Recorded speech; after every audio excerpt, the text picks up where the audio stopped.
Story 1.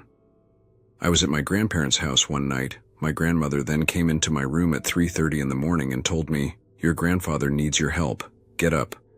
This sort of startled me because she had never done anything like this.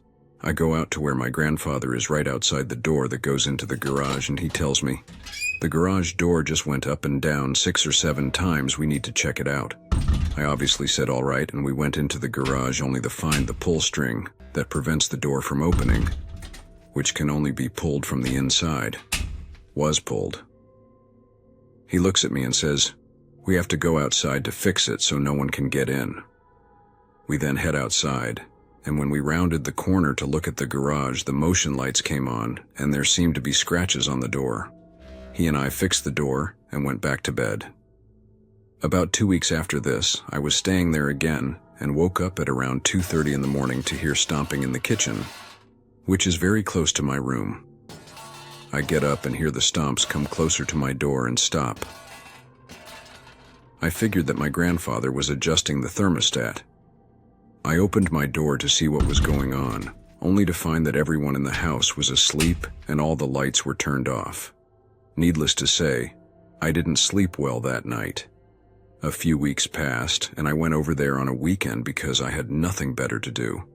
Since it was a weekend, I stayed up rather late and fell asleep watching TV on my bed with my door open. It was about 1:30 in the morning, and for whatever reason I woke up without any reason. I look around and realize that I fell asleep with the TV on. I looked at my door, and at that instant I saw a man-sized figure step out of my doorway and walk down the hall towards the kitchen. I slammed my door and stayed up all night. By this time, I was pretty convinced I had a demon or ghost or something in my grandparents' house. I was just relieved that whatever was in their house wasn't following me. Maybe a month after the last incident happened, I was at my dad's house and I was about to go to sleep. At my dad's, I am on the other side of the house from everyone. It was maybe 10:30 at night, and I was about to go to sleep. I had laid down, turned my TV off, and was drifting to sleep. Then outside of my door I heard a combination of stomping and a really low sound. This honestly scared the hell out of me. I, in all of my infinite wisdom, decided to see what it was. When I opened my door, I saw the same thing that I saw at my grandparents' house. I teared up from fear, left the light on, and fitfully tried to sleep. It didn't work well. Maybe a month and a half had passed after the last incident. I was at a friend's house, and he and I cleaned out his shed so we could just hang out in there and smoke his hookah. He usually has a lot of people over to his house, but this night it was just him and I. We were smoking hookah and were almost finished. We were just listening to some music, and I was just sitting there, listening to the music, when all of a sudden, a black flash darted underneath my legs, but I didn't feel anything. I started to look around to see if one of his cats had come in with us. As I started to look around, I realized that there was no cat in the shed. I started to become afraid on the inside, but tried to keep myself outwardly calm. I look up at my friend, who the look of being close to panic, and all he says to me is, "I think something just ran underneath your legs." At this point, I started freaking out because I didn't say anything about it. He told me that he saw it as well.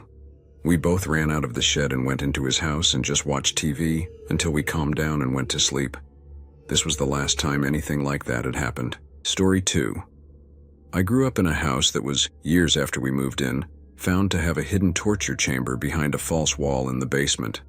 A lot of unexplained things happened during the 14 years we lived there. One that particularly stands out happened when I was in my last year of elementary school. My youngest brother left when my mom went to work, and she would drop him off at preschool. My other siblings all were in junior high or high school, and left earlier than me, as their school started an hour earlier than mine. My father left before everyone at 5 a.m. every morning for work, so I was always the last one to leave on school days. One of my brothers, who was later diagnosed as bipolar, got into drugs the year before, so my parents put a deadbolt on their room to stop him from taking money, things to sell. It was always locked when they left, and this morning was no exception. I left as usual, got about a block and a half away, and realized I'd forgotten my math book. I ran back. I'd been gone 3, maybe 4 minutes, but upon opening the door, so much had changed. My parents' bedroom door was wide open, the stereo on. It hadn't been on when I left. The door beside their dresser, which led to a second-story porch, was also open. Nobody in the room, nobody on the porch. Worse, though, was the door to the attic being open. It was never left open. I peered through the doorway, and halfway up the stairs was our dog. She was a teacup poodle, small and very sweet.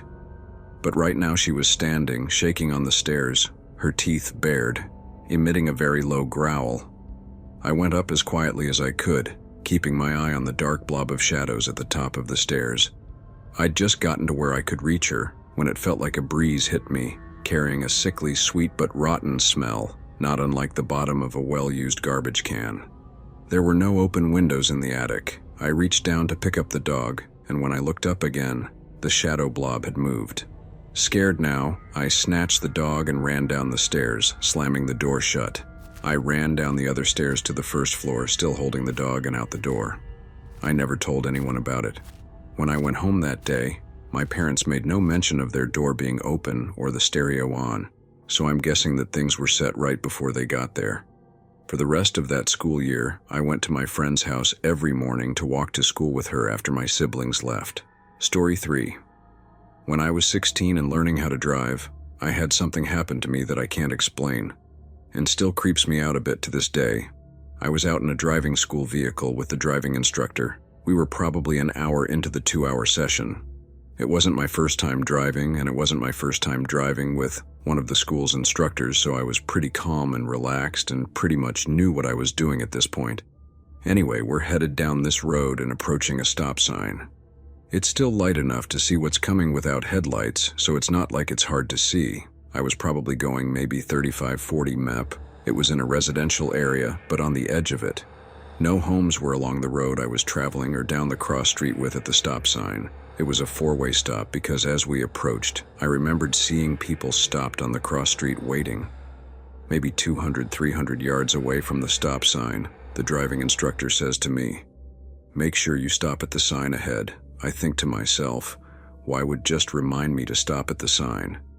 And then say out loud, "Yep," just to humor her and be nice. It's still pretty far away, so it was a pretty odd reminder. The next moment I consciously remember is being on the same road but being 200-300 yards past the stop sign. I don't remember stopping. I don't even know if I did or not. I have no memory of it. We've all had the autopilot thing where you just suddenly realize you're 5 miles down the road on the interstate going 60 Maria, but this isn't that kind of experience.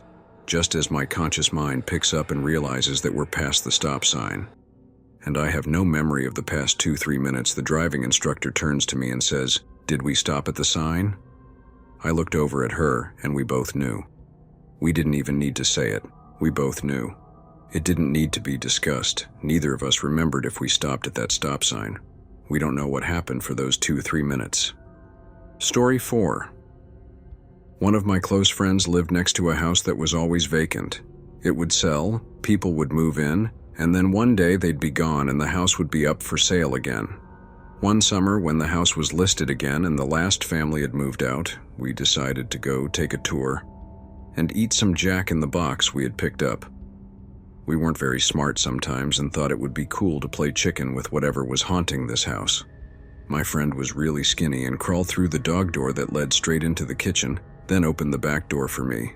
We went through all of the rooms, and it was pretty nondescript, just a typical 50s-style bungalow house with a similar layout to his home. Lots of pretty woodwork and built-ins. After we determined that the house really wasn't that creepy after all, we sat down in the dining area, on the floor, across from a little horseshoe-shaped nook with a kitchen table and built-in bench. It was dusk out, but the windows didn't have curtains and it never got that dark in our city anyway. At this point, we had been in the house for maybe 25 minutes, and after we finished eating, we stayed sitting just to hang out and talk since we weren't spooked out at all.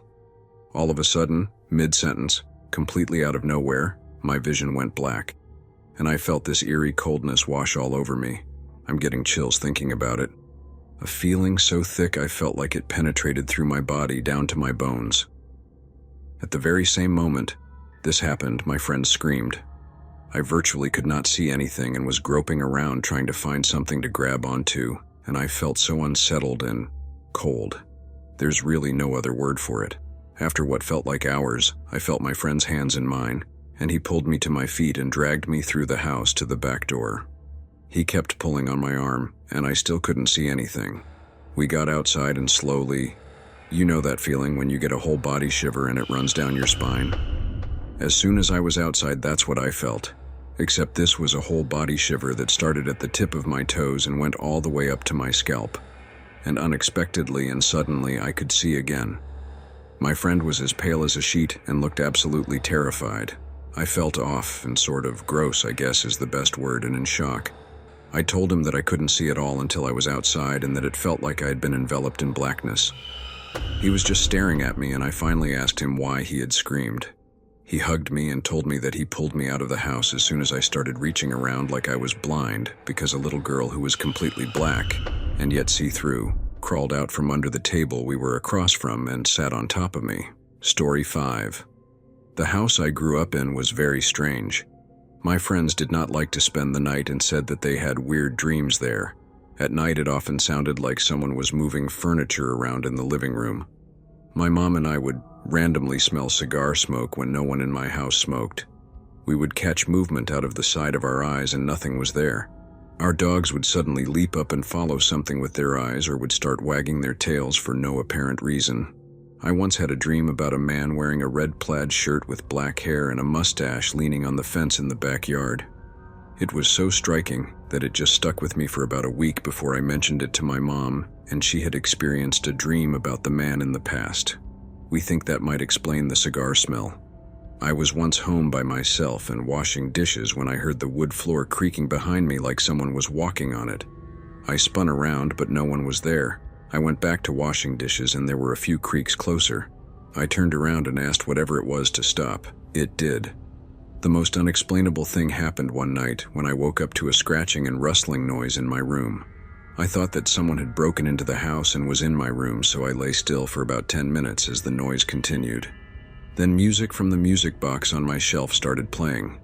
I flipped over in bed and no one was there. My bedroom door was closed, and my dog was standing at the other side of the room, staring at the bookcase where my music box was. I got out of bed and saw that the drawer had been pulled out, hence the slow scraping noise, and that it had finally been pulled out enough to trigger the music.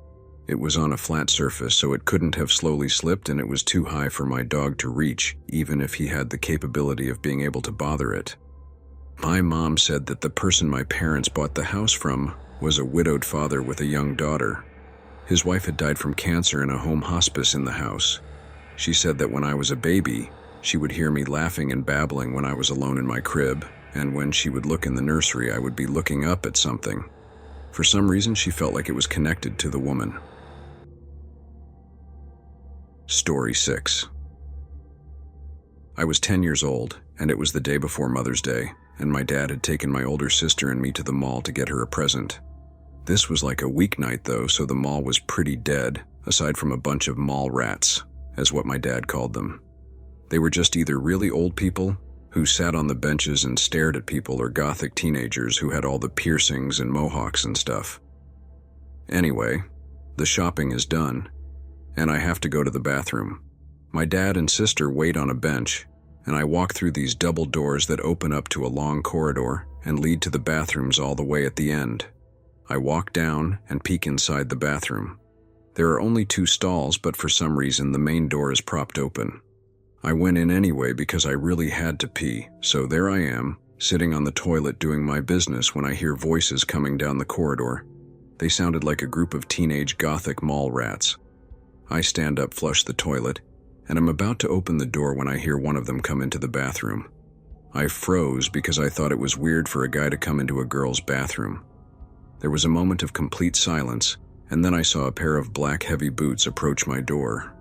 Then, without hesitation, this guy just starts shaking the door really hard and violently, all while making some sort of weird animal-like noises.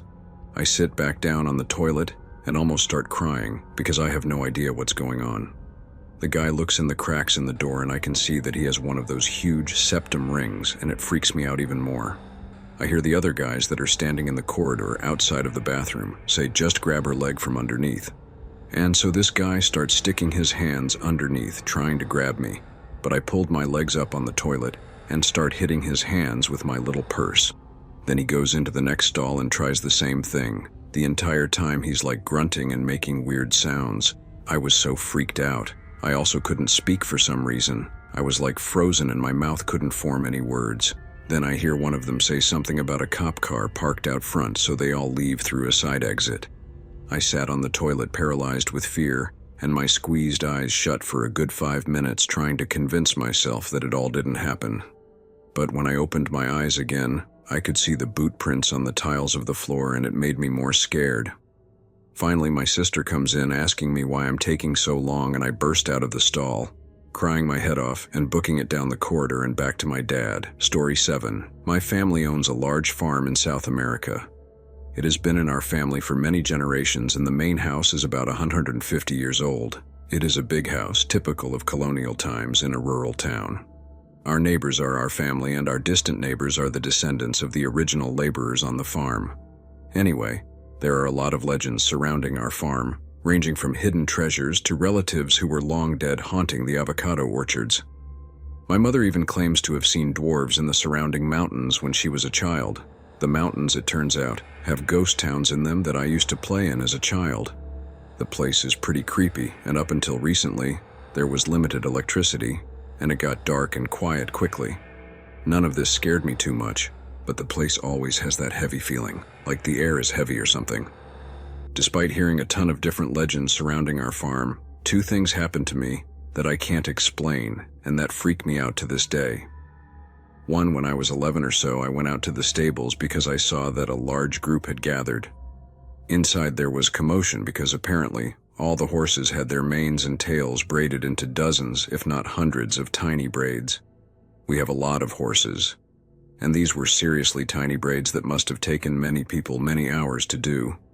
One of the workers in the stable started shouting about how this was the work of the duendes, elves, who live in the mountains, and that they were warning us. The workers spent hours during the day trying to unbraid the horses but could barely get through 10% of them. I don't know what happened, but the next morning all the horses were unbraided and looked as though nothing had happened. No one knew what happened, and everyone claimed that the elves were sending us warnings. For an 11-year-old, that seriously messed me up for a while.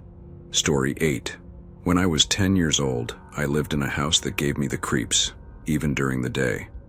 I will never forget some of the things I saw or heard in there.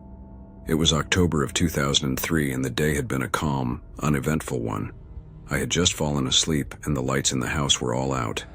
I remember being shaken from my sleep by the sight of a shadowy figure hanging out on the stairs. Only half of its body was visible. It quickly ducked down, and I heard whispers. "He's still awake, we gotta wait." These entities, spirits, demons, whatever you want to call them, were planning on getting me that night. I quickly started screaming for my mother, who didn't believe me when she came to my room to comfort me. So, there I was, all alone, in my dark room, with 2 entities trying to get me. I tried to go back to sleep, but again was quickly shaken by my feet and saw the 2 figures in the stairwell. I flipped over and covered myself in my blankets, but I felt something breathing on me. The sound of the heavy breathing shook me to the core. I cried for my mother again. She came this time and only told me to not think about them and that they would go away. They never went away, the voices I heard talking to each other about how they were coming to get me, how they were going to wait till I fell asleep. This is when the music started playing. It sounded like an ice cream truck was coming through, or circus music. But who drives an ice cream truck and sits in front of someone's house at 4 in the morning? I will never forget that night, being woke up every time I even got close to drifting to sleep, the music, being paralyzed by the fear of getting out of my bed and what might be waiting for me. I later came to know these figures as the man with the hat and the tall dark figure. There was a third entity that stayed in the basement of the house that my brothers and I all saw at one time or another, crawling up the stairs to the kitchen, slowly.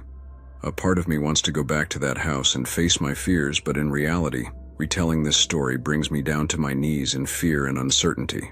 Story 9. I grew up in a large suburb outside of Houston. It was during the early 90s when a lot of farmland settled by the original German immigrants was being bought up by developers and turned into new homes. My family lived at the very end of our subdivision, and past my house was a great expanse of farmland, flanked by thick woods and old decaying wooden shacks from the 1800s. Every day on my walk home from school, I would pass by a particularly overgrown old shack, which I guess must have at some point been a house which leaned like it would fall over at any minute. On its tired old foundation, and just beyond it was a long row of fence.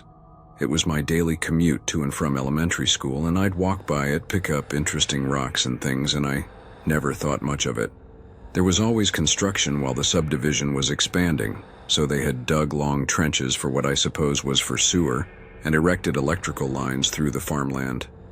Beyond the fence was a small lake, which I had often snuck into to explore and catch frogs, but after an encounter with a water moccasin, which is a species of pit viper, I decided to stay clear of it.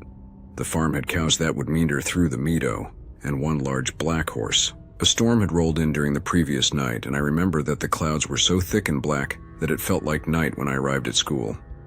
It didn't take long before the storm was in full force and the power had gone out at school.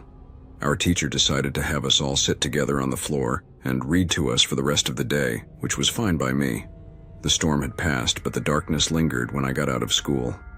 I walked the now muddy path in the strange darkness past the crooked house and beside the aging fence, each step becoming more and more difficult as the mud collected on my shoes.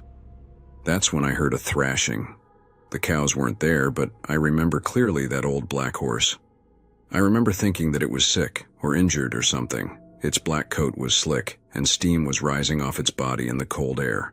It was kicking its back legs wildly and violently slamming its face into the muck.